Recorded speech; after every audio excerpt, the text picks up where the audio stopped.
The Story of Ferdinand by Monroe Leaf.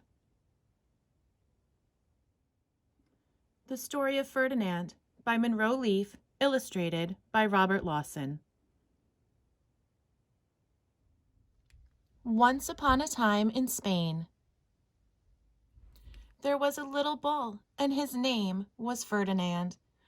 All the other bulls he lived with would run and jump and butt their heads together. But not Ferdinand. He liked to sit just quietly and smell the flowers. He had a favorite spot out in the pasture under a cork tree. It was his favorite tree, and he would sit in its shade all day and smell the flowers. Sometimes his mother, who was a cow, would worry about him. She was afraid he would be lonesome all by himself. "Why don't you run and play with the other bulls and skip and butt your head?" she would say. But Ferdinand would shake his head. "I like it better here, where I can sit just quietly and smell the flowers." His mother saw that he was not lonesome, and because she was an understanding mother, even though she was a cow, she let him just sit there and be happy. As the years went by, Ferdinand grew and grew until he was very big and strong. All the other bulls who had grown up with him in the same pasture would fight each other all day. They would butt each other and stick each other with their horns. What they wanted most of all was to be picked to fight at the bullfights in Madrid. But not Ferdinand. He still liked to just sit quietly under the cork tree and smell the flowers. One day, 5 men came in very funny hats to pick the biggest, fastest, roughest bull to fight in the bullfights in Madrid. All the other bulls ran around snorting and butting, leaping and jumping, so the men would think that they were very, very strong and fierce and pick them. Ferdinand knew that they wouldn't pick him, and he didn't care. So he went out to his favorite cork tree to sit down.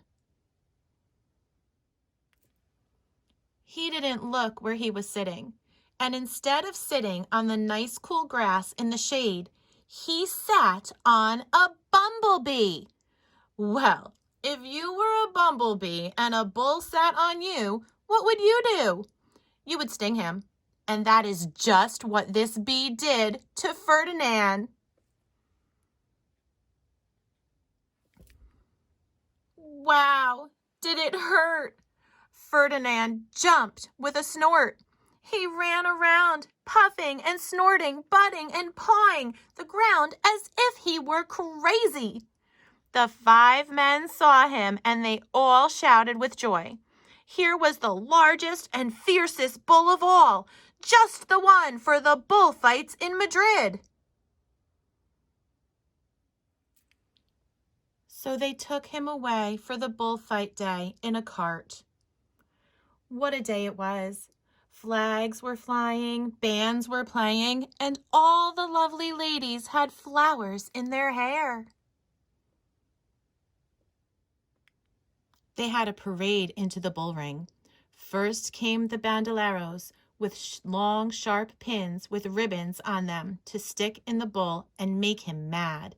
Next came the picadoras, who rode skinny horses, and they had long spears to stick in the bull to make him madder. Then came the matador, the proudest of all. He thought he was very handsome and bowed to the ladies. He had a red cape and a sword and was supposed to stick the bull last of all. Then came the bull, and you know who that was, don't you? Ferdinand. They called him Ferdinand the Fierce, and all the bandoleros were afraid of him, and the picadoras were afraid of him, and the matador was scared stiff.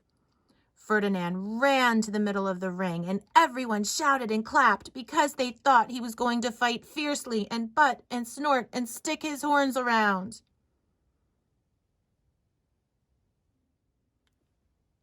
But not Ferdinand. When he got to the middle of the ring, he saw the flowers in all the lovely ladies' hair, and he just sat down quietly and smelled. He wouldn't fight and be fierce no matter what they did. He just sat and smelled.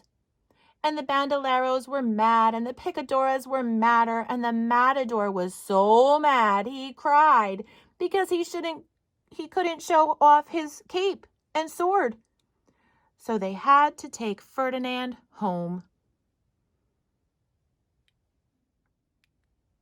And for all I know, he is sitting there still, under his favorite cork tree, smelling the flowers just quietly. He is very happy.